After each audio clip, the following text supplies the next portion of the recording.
जेवणामध्ये मीठ जास्त झाल्यास काय करावे यासाठी मी 8 उपाय सांगणार आहे. तुम्ही ते नक्की करून बघा. मळलेलं कणिक किंवा मळलेलं पीठ जे आपण म्हणतो त्याचे आपल्याला लहान 3 ते 4 गोळे करून घ्यायचे आहे आणि ते भाजीत टाकायचे आहे.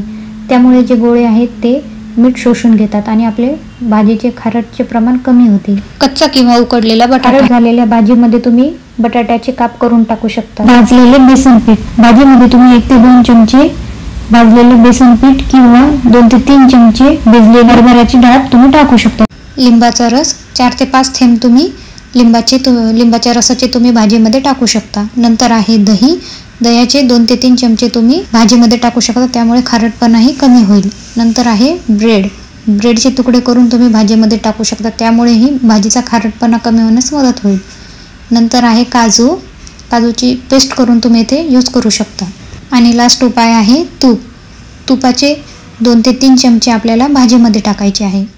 व्हिडिओ कसा वाटला कमेंट सेक्शनमध्ये नक्की सांगा आणि चॅनलला सबस्क्राईब केले नसेल तर नक्की करा. थँक्यू.